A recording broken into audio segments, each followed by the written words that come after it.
South India shopping మాల్లో block buster ఆషాఢం #1 kilo sale.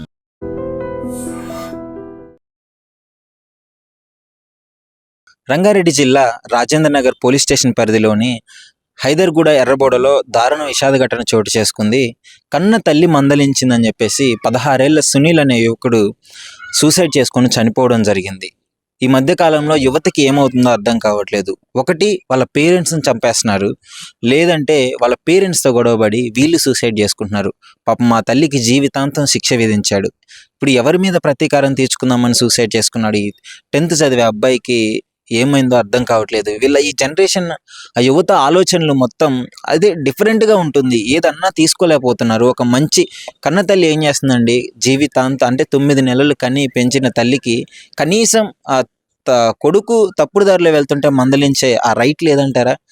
తప్పుడడుగులు వేస్తున్న ఆ కొడుకుని కరెక్ట్ దారిలో పెట్టడానికి తండ్రి ప్రయత్నిస్తే తప్పంటారా? అసలు ఏం జరుగుతుందో అర్థం కావట్లేదు. పాపం జీవితాంతం శోక శబ్దంలో మురిగిపోతుంది ఇప్పుడు ఆ తల్లి. వాళ్ళ బాధని ఎవరు ఎక్స్ప్లెయిన్ చేయగలరు చెప్పండి? ఎవరు చెప్పగలరు అసలు అంతా?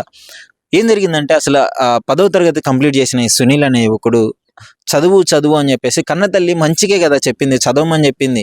నువ్వు ఇంకా హైయర్ స్టడీస్ చదువుకుంటేనే నువ్వు జీవితంలో బాగుపడాలంటే చదువే మనకి ముఖ్య ఆధారం అని చెప్పేసి కన్న తల్లి చెప్పడంతో పొదుగుకులు ఆ తల్లి చెప్తూనే ఉంటుంది. ఇతను మాత్రం ఈ చెవులో విని చెవులో వదిలిపెట్టేసి ఫ్రెండ్స్తో కలిసి బలాదూర్ తిరుగుళ్ళు, ఇష్టం వచ్చినట్టు తిరగడాలి, ఇవన్నీ చేసేవాడు.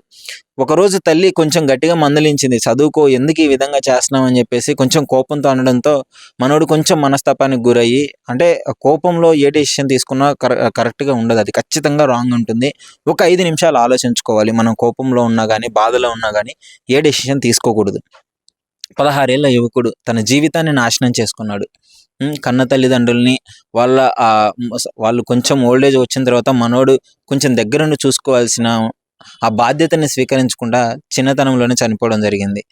సో ఏం చెప్తారు చెప్పండి? ఇంకా వాళ్ళ పేరెంట్స్ అయితే పాపం బాధపడుతున్నారు. ఇతను ఏం సాధించలేడు, చనిపోయి ఏం సాధిస్తారు చెప్పండి? చనిపోతే ఏమి సాధించలేరు. ఈ మధ్యకాలంలో ప్యాషన్ అయిపోయింది సూసైడ్ చేసుకోవడము, చంపడము, ఇష్టం వచ్చినట్టు బిహేవ్ చేయడము. ఫ్రెండ్స్తో కలిగి తిరుగుతుంటే పేరెంట్స్ మందలించకూడదా? పేరెంట్స్ చెప్పకూడదా? అట్లీస్ట్ ఆ అధికారం కూడా వాళ్ళకి లేదా? అది కూడా మీ మంచి కోసమే కదా చెప్పేది, మీరు బాగుపడాలనే కదా. వాళ్ళ సొంత ప్రయోజనాల కోసం ఏది మీకోసం అడగరు, మీకోసం చెయ్యరు. ఏదైనా మీ ప్రయోజనం కోసమే చేస్తారు. మీరు పెద్ద అయిన తర్వాత వాళ్ళని చూసినా చూడకపోయినా అది వాళ్ళకి అనవసరం. మీరు మంచిగా ఉండాలి, మీరు పిల్ల పాపలతో కలకాలం సంతోషంగా ఉండాలనే వాళ్ళు ఎప్పుడు మనసులో కోరుకుంటారు. అలాంటిది ఒకసారి ఆలోచించండి. ఇప్పుడు చదువుతున్న యువత కూడా ఇష్టం వచ్చినట్టు బలాదూరు తిరుగులు తిరిగి గంజాయిలకి బానిసలయ్యి ఇలాంటి డెసిషన్ తీసుకుంటున్నారు. మత్తులో ఇష్టం వచ్చినట్టు పేరెంట్స్ మీద దాడి చేయడం చేస్తున్నారు. సో ఆలోచించండి ఒకసారి. మీరు ఏ డెసిషన్ తీసుకున్నా ఇప్పుడు పాప మా తల్లి ఆ బాధను ఎవరు చెప్తారు చెప్పండి? సో ఎవరైనా సరే ఈ సంఘటన విన్నారు కదా, అసలు మీరేమనుకుంటున్నారు? మీ అభిప్రాయాన్ని కామెంట్ రూపంలో మా iDream న్యూస్తో డెఫినెట్లీ షేర్ చేసుకోండి. నిజంగా ప్రస్తుతం ఉన్నటువంటి సమాజం దేనికి ప్రయారిటీ ఇస్తుంది? ఆర్థిక సంబంధాల చుట్టూ మాత్రమే తిరుగుతుంది. మళ్ళీ ఎన్నికలంగానే చాలా విరక్తి కలుగుతాం. మంచి అనిపిస్తుంది కదా, లేడీస్ కూడా ఛాలెంజింగ్ జాబ్స్ చేసినప్పుడు చాలా బాగుంటది. ట్రాఫిక్ అసిస్టెంట్స్ గా నియమించిన ట్రాన్స్జెండర్స్ అందరితో సాల్యూట్ చేయించుకుంటున్నారు. ఫుడ్ డెలివరీ ఇవ్వటానికి వెళ్ళినటువంటి డెలివరీ బాయ్ అనిల్ పై కళ్ళ ముందు పెళ్ళండి